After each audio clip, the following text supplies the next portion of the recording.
আমার জীবন উদ্ধাতা পরম দয়াল পরম প্রেমময় শ্রী শ্রী ঠাকুরের রাঙা রাতুল চরণে জানাই শতকোটি প্রণাম। পরমারাধ্যা জগৎজননী মাতা পরমা শ্রী চরণে জানাই শতকোটি প্রণাম।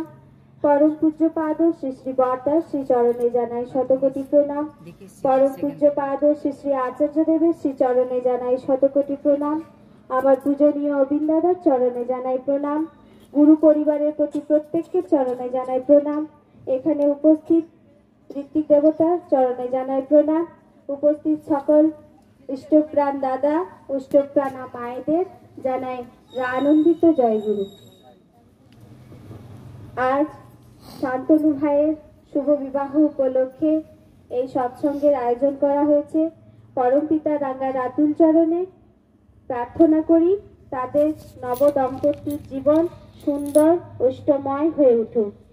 আমার পূর্ববর্তী বক্তা আমাদের শ্রদ্ধেয় ঋত্বিক দেবতা অভিজিৎ স্যার খুব সুন্দরভাবে বলে গেলেন, প্রতিটা কথায় ইষ্টভৃতি নিয়ে বলে গেলেন, নব দম্পতির জীবন পরিচালনা নিয়ে বলে গেলেন, সামনে আমাদের বড় উৎসব সেই প্রসঙ্গে আমি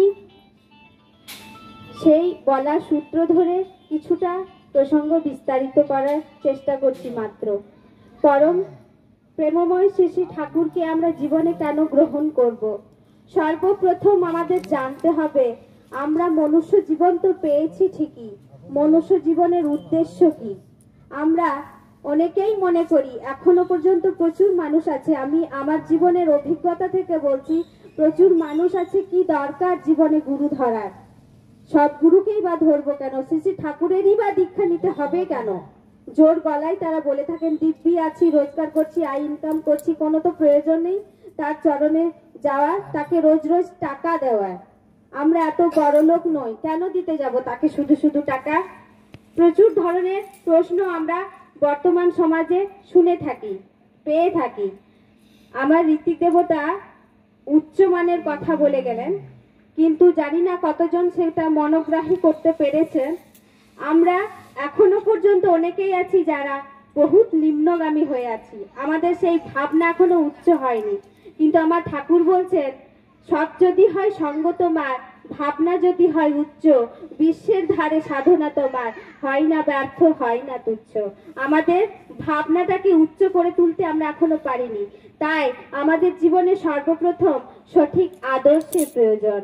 আর সেই সঠিক আদর্শ হচ্ছে পরম প্রেমময় যুগ পুরুষোত্তম শ্রী শ্রী ঠাকুর অনুকূল চন্দ্র। তার জন্য জীবনে আদর্শকে ধরতে হয়। আমরা আয় ইনকাম যতই করি না মা, আমাদের ইনকাম আয় সোর্স সমস্ত কিছুর পরিপূরণ কর্তা কিন্তু তিনি। সেই কথাও তিনি বলে গেলেন যে আমরা পুরুষোত্তমকে যদি জীবনে না গ্রহণ করি তাহলে আমরা কিন্তু সবাই অসম্পূর্ণ। যতই আমাদের থাক তার দেওয়াতেই আমাদের সবকিছু, এগুলো নিমিষের মাত্র। যদি এই তো একটা গান হলো, ধন সম্পত্তি দুদিনে দু মুহূর্তের জন্য, এগুলো আমাদের সাথে কিচ্ছু যাবে না, আমাদের সাথে কিছু আসেও নি মা। আমরা যা নিয়ে এসেছি, গর্ভে যখন মাতৃ জঠরে আমরা ছিলাম তখন কিন্তু আমরা ওখানে প্রতিজ্ঞাবদ্ধ হয়ে এসেছিলাম যে আমরা যখন যাব ভবে এসে ভূমিতে এসে আমরা কিন্তু তার নাম গান করব। কিন্তু এই ভবের মায়া জালে বেড়া জালে পড়ে আমরা এমনই আবদ্ধ হয়ে যায়, আমরা তার কথা ভেবে শুধু আমার আমার করতে থাকি। কিন্তু আমি যে তারই দান, 84 লক্ষ জনি পার করে আমি এই মনুষ্য জন্ম লাভ করেছি। এই মনুষ্য জন্মকে সার্থক করে তোলার জন্য আমাদের জীবনকে পুরুষোত্তম ছাড়া পরিপূর্ণ করা যেতে পারে না মা। তাই পুরুষোত্তমের দরকার জীবনে। আজকে এই যে শান্তনু ভাইয়ের জীবনে নতুন ভাবে তার জীবন শুরু হতে চলছে, বিবাহ জীবন, সংসার জীবনে যে তিনি পদার্পণ করছেন, তার জন্য কিন্তু এই শুভ সূচনার আগে পরম পিতাকে নিয়ে আমরা সৎসঙ্গ শুরু করলাম। কেন করলাম? আমরা তো অন্য কোনো অর্কেস্ট্রার আয়োজন করতে পারতাম না, আমরা সৎসঙ্গী, আমরা পরম পিতার সন্তান, আমরা গর্বিত যে আমরা জীবনে তাকে পেয়েছি। তাকে এমনি এমনি পাওয়া যায় না মা। জীবনে বহু সুকৃতির ফল যে পরমপিতার পদতলে আজ আমরা বসে আছি। এই পাণ্ডবেশ্বর এলাকায় বহু জনসংখ্যা আছে, কিন্তু সৎসঙ্গে সামিল হতে পেরেছে কতজন? বহু পুণ্যের ফলে সৎসঙ্গে সামিল থাকতে পারা যায়। বহু মানুষ এসেছিলেন, বসেছিলেন, কতজন শেষ পর্যন্ত থাকতে পারলেন? সৎসঙ্গ সবার ভাগ্যে জোটে না মা, ভাগ্য ফলে সৎসঙ্গ পাওয়া যায়। ওই জন্য বলে সাধু সঙ্গে স্বর্গবাস আর কুসঙ্গে নরকবাস। তাই আমাদের সর্বপ্রথম সঙ্গটাকেই সৎ করতে হবে। ঠাকুর বলছেন যতই আমরা বেদ পড়ি, গীতা পড়ি, শাস্ত্র পড়ি, যত শাস্ত্রই আপনি অধ্যয়ন করুন না কেন, আপনার সঙ্গ যদি ঠিক না থাকে সবই গোল্লায় যাবে। তাই সর্বপ্রথম আমাদেরকে সঙ্গটা তৈরি করতে হবে। সঙ্গটা তৈরি করার জন্য বিশেষ করে ঘরের গৃহিণী, ঘরের যে নারী, আজকে যে নারীটি, কালকে যে নারীটি আসবে এই ঘরে, তিনি কিন্তু হবেন এই ঘরের রমণী। ওই যে কথায় আছে সংসার সুখী হয় রমণীর গুণে, সেই রমণী যদি ইষ্টময়ী হয়ে ওঠে, পরমপিতা রাঙা রাতুলে চরণে অবশ্যই প্রার্থনা করি তিনি ইষ্টমুখী হয়ে উঠুন। তার ইষ্টময়ী প্রেরণায় কিন্তু এই ঘর সংসারকে ইষ্টচ্ছল করে তুলবে। পরমপিতার দয়ায় সেটা হয়ে উঠুক বারংবার প্রার্থনা করি। কিন্তু আমাদের প্রত্যেকটা নারীর সর্বাধিক ভূমিকা থাকে। শ্রী ঠাকুর বলে গেছেন যে নারীদের বেশি ভূমিকা, নারীরা সর্বাগ্রে, অধিকার সর্বাগ্রে, সব কিছুতেই। জাগো লক্ষ্মী মায়ের দল, তোমরা না জাগিলে মাগো দেশের অমঙ্গল। তিনি এই কথা বলে গেছেন। তার কথা এটা, আমরা যদি না জাগি, কোনো পুরুষকে যদি আমরা ইষ্টের দিকে না ঠেলতে পারি, তাহলে কিন্তু সেটা ইষ্টমুখী পরিবার হয়ে উঠতে পারে না। তাই সর্বপ্রথম প্রত্যেকটা মাই যখন একদম প্রথমে, আমরা তো স্ত্রী থেকে যখন মা হতে যাব, তখন আমার দায়িত্ব থাকবে যে আমার সন্তান সন্ততিকে যেন ইষ্টমুখী করে তুলতে পারি। আর ইষ্টমুখী তখনই করে তুলতে পারবো যখন আমি সেই আচরণ করব। আমার ঠাকুর বলছেন জীবনে মনুষ্য জন্ম লাভ করেছি ধর্ম করার জন্য। ধর্ম মানে কোনো ব্রত উপবাস উপাসনা নয় মা। ধর্ম মানে গীতা পড়া, বেদ পড়া, উপনিষদ পড়া নয় মা। ধর্ম মনে হলো তাই তোমার বাক্য, আচরণ, কর্ম যেটা বৃদ্ধি করবে সেটাই হচ্ছে ধর্ম। ধর্ম মানে কোনো সম্প্রদায় নয়। ধর্ম মানে হিন্দু, বৌদ্ধ, যিশু, খ্রিস্টান এগুলো নয়। এগুলো এক একটা পথ মাত্র। আমার ঠাকুর বলছেন ধর্ম হলো অন্যে বাঁচায় নিজে বাঁচে, ধর্ম বলে জানিস তাকে। ধর্মে সবাই বাঁচে বারে, সম্প্রদায়টা ধর্ম না রে। কিন্তু আমরা সবাই এখানে বসে আছি, বুকে হাত দিয়ে বলুন তো আমরা ধর্মকে সম্প্রদায় বলে এখনো পর্যন্ত মনে করি। ওরা মুসলিম, ওরা খ্রিস্টান, ওরা যিশু, ওরা বৌদ্ধ। মা আমরা যাব সেই একই, আমাদের প্ল্যাটফর্মে টিকিট কাটা আছে এক এক স্টেশনে ঠিকই, কিন্তু আমরা গন্তব্যস্থল সেই গোলকধামেই যাওয়ার জন্য এত আরাধনা, এত প্রার্থনা করছি। তাহলে আমরা কেন ভুলে যাচ্ছি? আমাদের আসল ধর্ম হচ্ছে আমি ভালো থাকবো, অন্যকে ভালো রাখবো। আর এই ধর্মকে সহজ করে দেওয়ার জন্য আমার পরমপিতা সহজ উপায় দিলেন, মাত্র 5টি। তাকে গ্রহণ করে জীবনকে সুন্দর করার জন্য মাত্র 5টি উপায় দিলেন। যজন, যাজন, ইষ্টভৃতি, সস্তয়নী, সদাচার। যজন অর্থাৎ আমি তাকে জানবো। এই যে ফটোগুলো সাজিয়ে আমরা যে বড় বড় কীর্তন করছি, কথা বলছি, কেন করছি? তিনি কে? আমরা উৎসবের জন্য অনেক বাড়িতে নিমন্ত্রণ করতে যাচ্ছি, এখনো শ্রী ঠাকুর অনুকূল চন্দ্রকে কেউ চেনেই না। এখনো পর্যন্ত বহু মানুষ আছে শ্রী ঠাকুর অনুকূল চন্দ্রকে চেনেই না।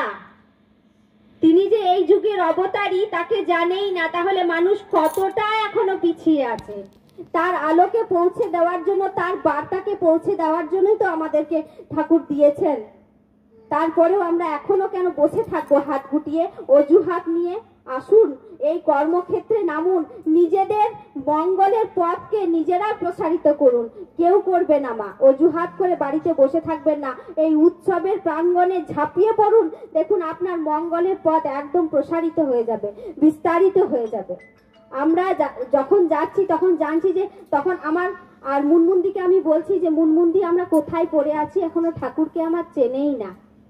তাহলে তিনি যে সহজ পরিপন্থা দিয়ে গেলেন, প্রথমে দিয়ে গেলেন যজন, অর্থাৎ তিনি কে জানো।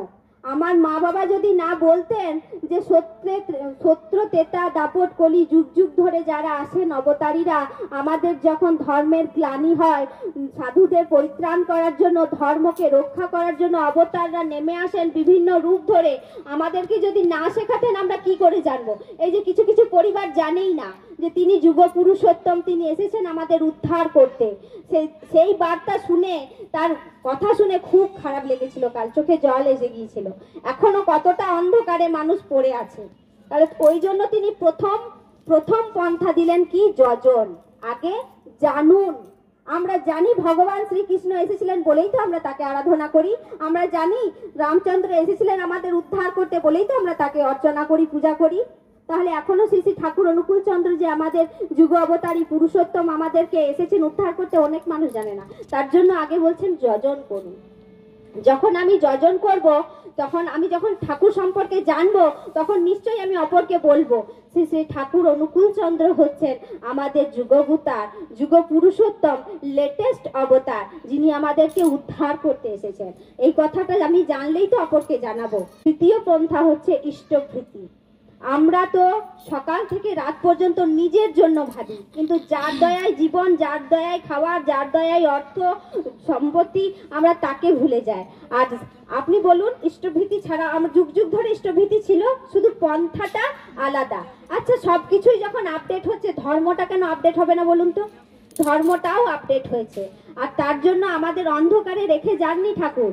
অবতাররা যুগ যুগ ধরে এসেছিল ঠিকই, কিন্তু এই অবতার আমাদেরকে অন্ধকার করে, অনাথ করে রেখে যায়নি।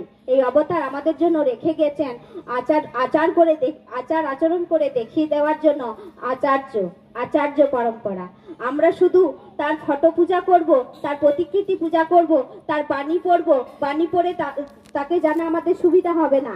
তার জন্য তিনি রেখে গেছেন আচার্য পরম্পরা। আমাদের বিপদে আপদে আমাদের কি করণীয়, কি বর্জনীয়, যিনি আমাদের আচরণ করে দেখিয়ে দিচ্ছেন। সেই আচার্য দেবের কাছে আমরা যাই। তিনি দেওঘরে বসে রয়েছেন, তিনি আমাদের অনাথ করে যাননি। আর তার জন্যই আমরা আজকে প্রপার সৎসঙ্গী হয়ে ওঠার চেষ্টা করছি। সকলকে ওই যে ঠাকুর স্যার বলে গেলেন যে ঠাকুর হচ্ছেন আমাদের আয়না। আমরা সবাই ভুলে ভর্তি। কি বলুন তো, সেই ছুঁচ আর চালুনির মতো অনেকটা। আমি বলি যে তুই আবার সৎসঙ্গী, তোরা বলিস নিরামিষ খাই আর তোরা খাস তো মুসুরি কলা, এই ধরনের কথাবার্তা সমাজে। ওটা আবার নিরামিষ হলো। আর তুমি যে ডেলি মাছ মাংস দিয়ে ভাত খাও, মানে আমি কথার মানে বলছি যে সমাজটা আমাদের কি রকম। আমি ছুঁচ, তুমি চালুনি, তুমি চালুনি, আমি ছুঁচ। আমি ছুঁচের গায়েও যে ফুটো আছে, চালুনিকে বলছে তো সারা গায়ে ফুটো, আর ছুঁচ নিজেও তো ফুটো। মানে সেই আমরা একে অপরের উপর এইভাবে সমাজে চলে যাচ্ছি, কিন্তু আমরা আসল জায়গাটা করছি না। আসল জায়গাটা বলার উদ্দেশ্য আমার একটাই, যে সেলফ ইমপ্রুভমেন্ট। অন্যকে শুধরাতে যাব না, আমরা নিজেকে শুধরাবো। আমরা নিজেকে শুধরাবো, তবেই কিন্তু আমরা সঠিক ধর্মের দিকে যেতে পারবো। পরমপিতা রাঙ্গা রাতুল চরণে এখানে উপস্থিত প্রত্যেককে সর্বাঙ্গীন মঙ্গল প্রার্থনা করি। সবারই জন্য প্রার্থনা করি যে ঠাকুর সবাই সঠিক হয়ে উঠুক, সবার ঘর ইষ্টময়ী হয়ে উঠুক, এই প্রার্থনা করি। আমরা কপট চাতুরি যেন না করি। ওই গানে যে আমরা করবো এখনই, ছাড়ো রে মন কপট চাতুরি, আমরা ছল চাতুরি করি। ঈশ্বরের কাছে ছল চাতুরি চলে না মা। আমরা উপরে দেখাই ভক্তি, কিন্তু ভেতরে যে আমার পাপ গদগদ করছে, সেটা নিজে বুকে হাত দিলেই আমরা বুঝতে পারি। নিজেকে শোধরানোর চেষ্টা যখনই করব, আমরা তখনই সংসারকেও সুন্দর করতে পারবো। তাই সকলের কাছে বিনতি যে আপনারা নিজেকে শ্রী শ্রী ঠাকুরের বাণী দিয়ে নিজেকে শুধরানোর চেষ্টা করুন, নিজেকে জানার চেষ্টা করুন আমি ঠিক আছি তো। অপরকে ঠিক করার আগে নিজেকে ঠিক করব, তবেই কিন্তু আমরা তার হয়ে উঠতে পারবো। আমাদের সবার একটাই উদ্দেশ্য, তার হয়ে ওঠা। জয় গুরু। সবাই ভালো থাকুন, সুস্থ থাকুন, আনন্দে থাকুন।